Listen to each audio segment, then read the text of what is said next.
So it's been 1 month since I first got my hands on Samsung's Galaxy Z Flip 5, Samsung's latest foldable, flippable smartphone. In this video, I want to talk to you about some of the new experiences I've had with Samsung's newest foldable flip over the past month, explain how it fits into my real-life day-to-day use case, and lastly share some insight on whether or not I can recommend the Z Flip 5 to those of you watching this video right now. Let's get started. Starting with the price. At the time of this video, the Flip 5's retail price remains the same as its predecessors at $1,000. However, Samsung is offering some pretty good incentives at the moment, like enhanced trade-in values, student discounts, and 30% off other devices if you bundle them alongside this flip, so I'll have some links in the description with Samsung's latest deals. But what is it that makes the Flip 5 so exciting and even worth considering to begin with? Aside from the very impactful physical changes being made to this phone, which we'll touch on in a minute, the most exciting and noteworthy update coming to this fifth flip is the new 3.4-inch outer display, which has turned what was already one of the most fun and versatile phones to use on an average daily basis into something that is way more useful. And while I don't want to get too carried away this early into the review process, I think it's safe to say that this update to the outer display alone is one of the biggest updates we've seen yet come to a flip, so I can't wait to show you all the things it can do. But how has the phone held up from a durability standpoint? Since I know there's always some level of concern around these foldable phones, but 1 month into things with this Flip 5, and after many years with all the previous flips with similar internal displays, I found over time that the concern isn't with the flexible display, as the outside of the phone protects it anytime it's not in use. It's the exterior of these foldable phones is what's really going to take a beating, especially on this flip, because it is such a compact phone, so it is often getting thrown into pockets alongside other items or getting placed or propped up anywhere imaginable with its added versatility of flex mode and taking pictures and videos in various different ways. And as a result, I've already managed to get some nasty scratches on the bottom or back of my Flip 5. Perhaps my car keys and wallet and phone in the same pocket did me in. Now, considering I've already managed to scratch up my Flip 5 in very little time, I highly recommend getting a case to go with it. And if you're looking for something protective and stylish, then CaseTify has you covered, who's the sponsor of this video, to show off their Impact case, now available for the Z Flip 5. The Impact case has a nice grippy feel in the hand and eco shock along the inside, which offers excellent protection whether your phone is opened or closed.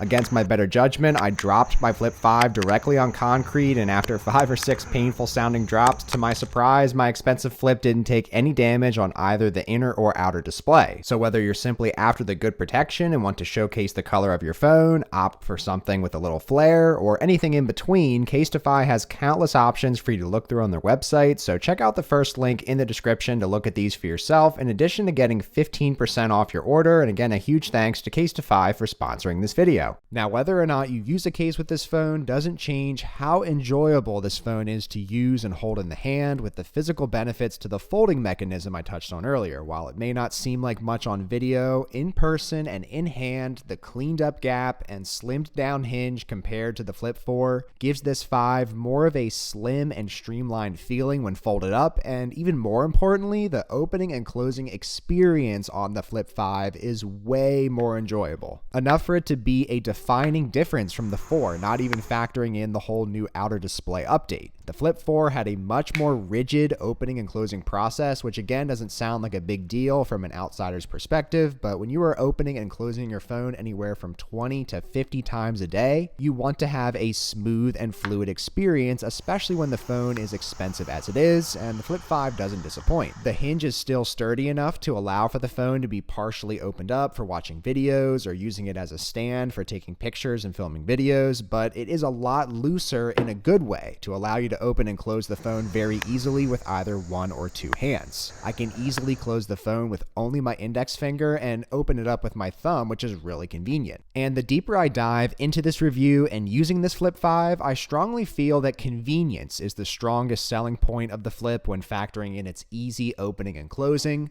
the more narrow and very enjoyable hold in the hand, regardless of it being opened or closed. And nearly every way you can think of possibly using this phone, it gets the job done at its worst, and it has profound ways of changing the way I use my technology as a whole at its best. So for example, watching YouTube videos with the phone opened up is clearly a weak spot compared to other phones Samsung offers. However, it gets the job done with its great AMOLED display, nice and loud dual speakers, making up for some of the lost screen real estate. However, switching over to short form content and scrolling through social media is dangerously good with how good the screen looks and feels in the hand. So definitely be mindful of your screen time with this phone and any phone for that matter, but that's where the outer display comes to the rescue on this flip, because not only does this cover screen work well enough to keep you off of your distracting primary display, but it has been so good for me to the point where I am no longer using a smartwatch alongside this phone, because this screen in some ways feels like a superior version of a smartwatch, in addition to being nearly a fully functional phone on its own. So Samsung seems to have taken a lot of inspiration from their smartwatches with what's available to be placed on this outer screen straight out of the box, with some very intuitive widgets like your usual alarms, stopwatches, timers, in addition to a pretty detailed weather app and the ability to quickly check your notifications and fully interact with them. And all of this works very smoothly, and the UI is optimized to quickly jump around to various items should you need to do that. And as a result, these features alone have allowed me to ditch my smartwatch, since I often have this flip in the palm of my hand or my pocket, since it's so easy to carry around and have with you at all times. And instead of trying to text someone back from my watch or interact with a 1-inch screen in general, this 3.4-inch screen has been large enough in most scenarios so far in my first month of use to take care of my smartwatch needs, in addition to a lot of my smartphone needs, which is where things get really exciting with this phone for me personally, as once you go into the Galaxy Store, download Good Lock,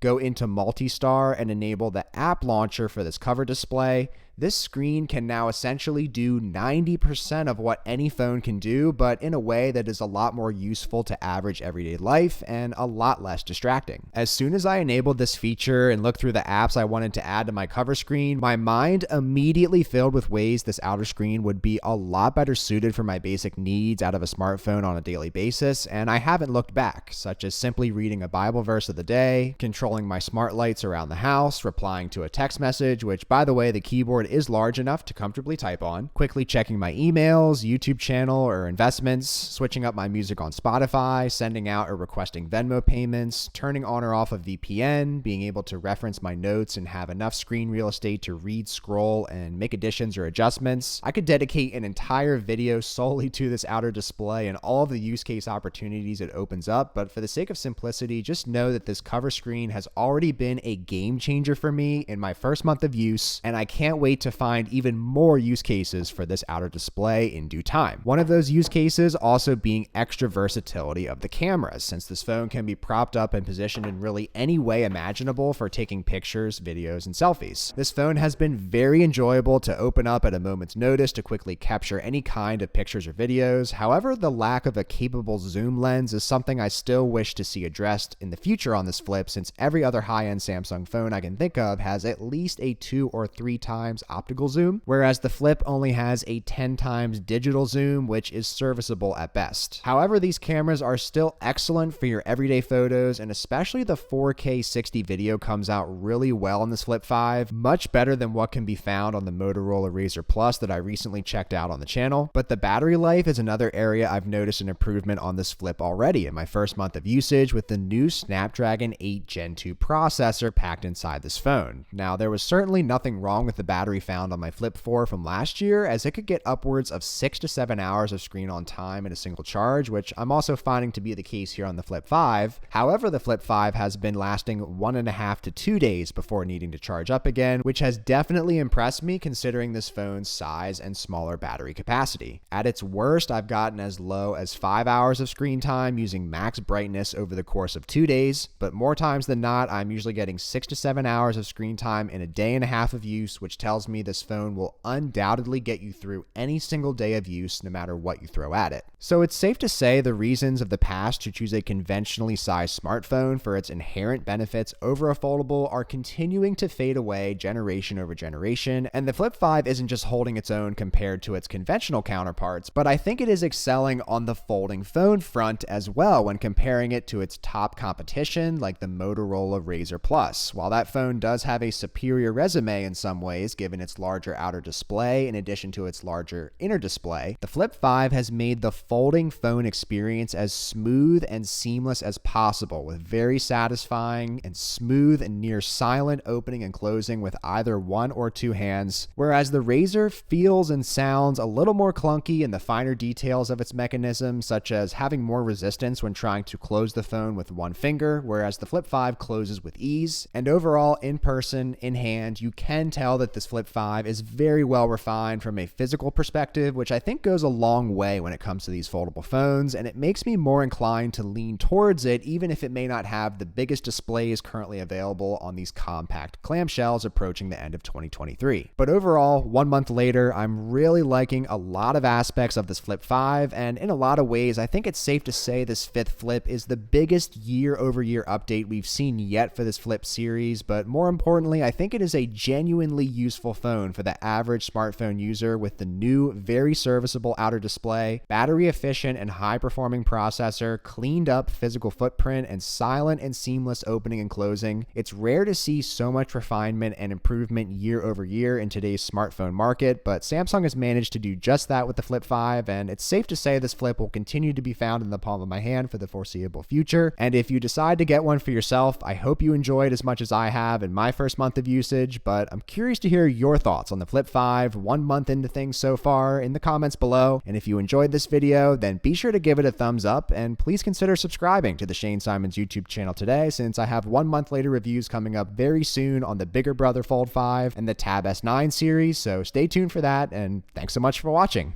Take care.